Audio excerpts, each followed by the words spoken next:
Sadly, the name Baal appears 80 times in the Hebrew scriptures, and even more if you include the titles Baal Peor, Baal Zebub, Baal Zephon, and the list goes on and on. In Judges chapter 2 verse 13 we read, "So they forsook Yahuwah and served Baal and the Ashtaroth."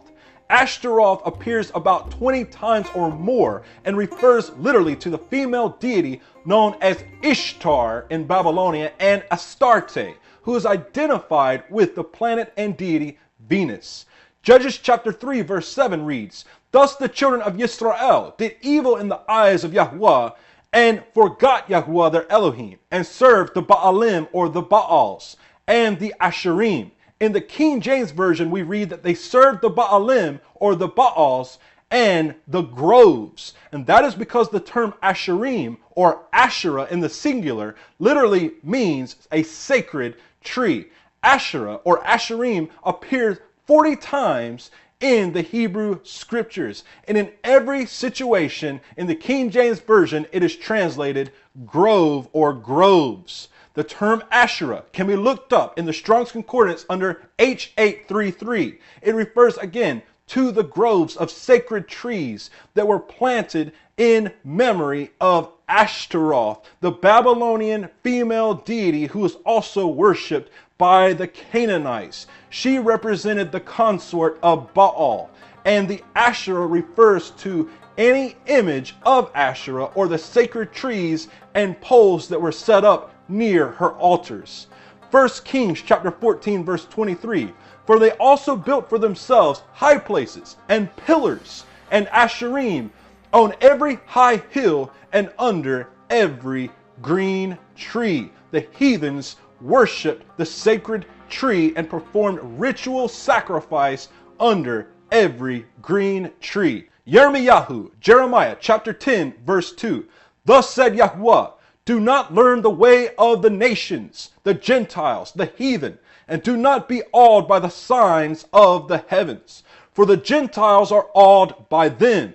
For the prescribed customs of these people are worthless. For one cuts a tree from the forest, work for the hands of a craftsman with a cutting tool. They adorn it with silver and gold. They fasten it with nails and hammers so that it does not topple."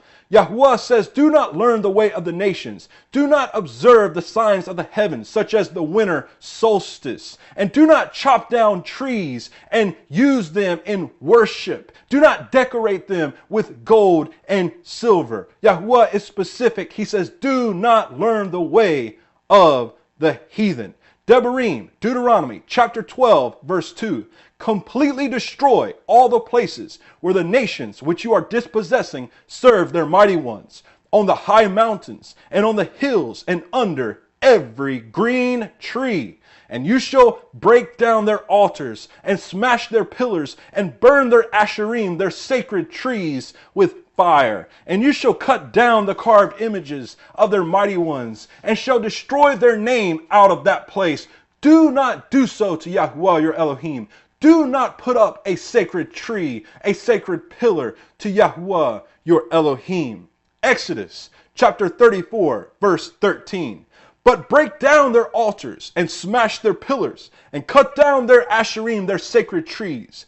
For you do not bow yourself to another mighty one." Yahuwah likens the worship and use of sacred trees to bowing to another mighty one. For Yahuwah, whose name is jealous, is a jealous El. Devarim, Deuteronomy, "Do not plant for yourself any tree as an Asherah, a sacred tree, near the altar of Yahuwah your Elohim, that you make for yourself. Do not set up a pillar which Yahuwah your Elohim hates." Yahuwah says that he hates the fact that the nations put up Asherim, sacred trees, and pillars. Yahuwah says, do not do so to him, and do not plant a sacred tree near his altar. Yet when you go into the Christian church during the time of the winter solstice, they have the sacred tree, the Yule tree, the Babylonian tree of life, the Yalda tree, which they call the Christmas tree, and it is sitting on what they call their altar. They even have the audacity to sing songs to the everlasting fir tree. The carol known as O Christmas Tree today was originally titled O Tannenbaum. Tannenbaum is the word for fir tree in the Germanic language. O Tannenbaum, O Tannenbaum. The carol was written in the 16th century as a folk song, referring to the everlasting fir tree that was used in the worship of Odin and Thor, who the Germanic people originally worshipped. And they decorated these fir trees during the winter solstice, during December 25th. And when the Germanic people began to take on Christianity in the 19th century, they adopted the carol to the fir tree as a quote-unquote Christmas carol. Today, when it is sung in the English language, the term Christmas tree is inserted into the text, whereas the original song does not reference Christmas at all, and it never references the Messiah once. It is a carol to the fir tree. The Germanic people and many of the pagans did and still worship trees. All pagan cultures worship the sacred tree, the Asherah, and they do so by wrapping it with tapestries and decorating it, placing gifts at the base of the tree, and making petitions to the tree itself or the deity that the tree represents during this time, during the winter solstice. In 2 Kings chapter 23, verse 7, we read that the women wove hangings or tapestries for the Asherah, for the grove. So the women were making decorations, ribbons for the tree. We see in India, in the Hindu religion, that the worshippers of the Hindu deities will decorate trees. They will wrap them with ribbons. They will make petitions to the deities through the tree, and they will place gifts at the base of the tree. Similar practices are done in all pagan religions, even to this very day. The Zoroastrians, who claim that their religion is about 4,000 years old, still worship Mithra and celebrate Yalda. And during Yalda, they decorate the sacred tree, and they do so in a like manner as the Hindus.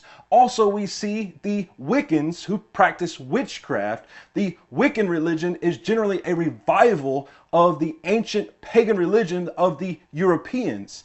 And these Wiccans will celebrate Yule in honor of the deity Woden or Odin, and they will make altars at the base of trees and make petitions to the deities and make various wishes. Interestingly enough, if you ask the average so-called Christian in America and around the world, why do they use the Christmas tree? They cannot give you a rational answer, and they definitely cannot give you a scriptural answer. Anything that they may give you is philosophy and vain deceit.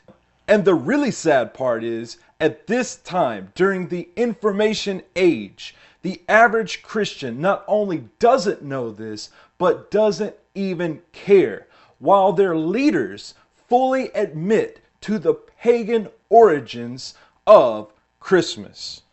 Of course, you've got to remember, ladies and gentlemen, this Christmas trees and all the wreaths and all the garlands and all the mistletoe, every bit of them come from Teutonic paganism. They are not an integral part of Christianity. And so for the Seattle airport to say, well, this is a Christian display, is no such thing. It is not a Christian display.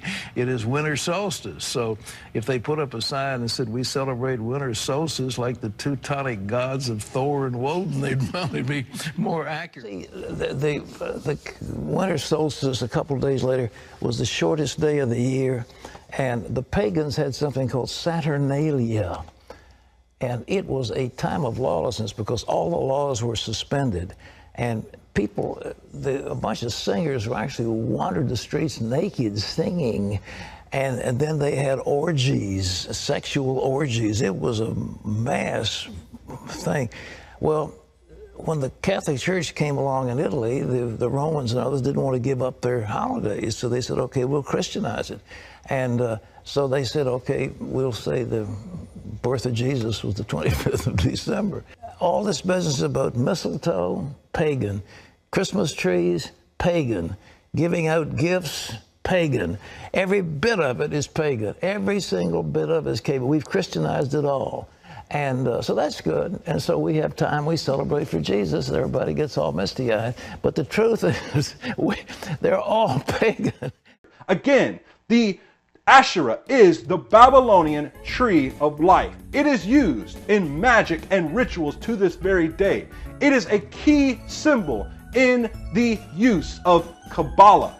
It is a representation of the tree of the knowledge of good and evil, though they call it the tree of life.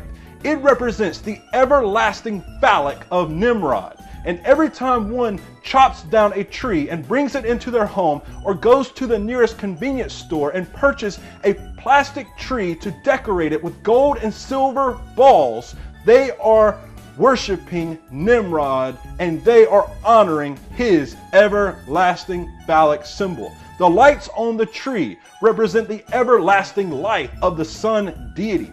The angel on top is a key feature in today's Christmas tree. In the scriptures, we never see a malach, a messenger, who is called an angel in the Greek and Roman languages.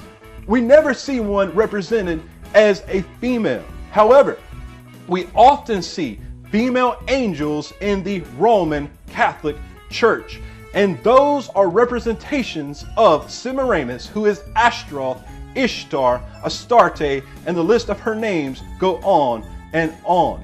In Assyria, the Babylonian tree of life is decorated with golden pine cones. And on top of the tree, we see the image of Asher, who is the symbol of Baal, or literally Mithra, in the ancient world, a representation of the sun deity. Sometimes we will see a 5-pointed star on top of the Babylonian tree of life to represent Venus.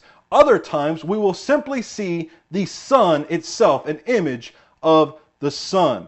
It is not uncommon to see the Phrygian cap, the cap of Mithra, on top of the Asherah, the Christmas tree, or the representation of Mithra himself through Old Father Tom himself, Sinterklaas, who is called Santa Claus today. It is common to find reliefs in ancient Babylon which depict the priest of Dagon, the fish deity, who would become the chief deity of the Babylonians, and they would be decorating the Babylonian tree of life. It is interesting because we see that Dagon and his priests wear the fish hat, the mitre of Dagon, which is the official mitre or hat of the Pope of the Roman Catholic Church. This mitre is also worn by Sinterklaas, which is Santa Claus in the Dutch language. The ancient pagans also erected symbols known as matsaba, which are obelisks. Obelisks are used in the worship of Nimrod, just as the tree is. It is a phallic symbol. It was thought to have originated in Egypt. However, today we know that it originates in Babylon. And you can see the matsaba, the obelisk, in Washington, D.C. You see it in St. Peter's Square. You see it in London, and you see it on top of nearly every single Christian church and Roman Catholic building in the world. In ancient Mitzrayim, which is Egypt, the obelisk was used to worship the sun deity Ra and used as a sun dial. It was also used to honor Osiris. The religion of Egypt has it that Osiris was chopped into little pieces and his body parts were scattered throughout the empire, just like the legend of Nimrod. And his reproductive organ was thrown into the Nile and it was swallowed by a fish, which became Dagon of the Philistines. However, getting back to Osiris, he was commemorated by his wife, who found all of his pieces except for his reproductive organ with the obelisk to represent his reproduction and fertility. The Egyptians also decorated trees to honor Osiris. They decorated palm trees and whatever they had that would stay green during the time of the winter solstice. The Roman Catholic Church has an obelisk at St. Peter's Square at the Vatican, which was imported from Egypt and originally used to worship the sun deity Ra. During the winter solstice, during their Christ Mass, the Roman Catholic Church will erect a Christmas tree in Vatican City in St. Peter's Square beside the obelisk which they had imported from Egypt. And you will see that the Christmas tree is in the shape of the obelisk.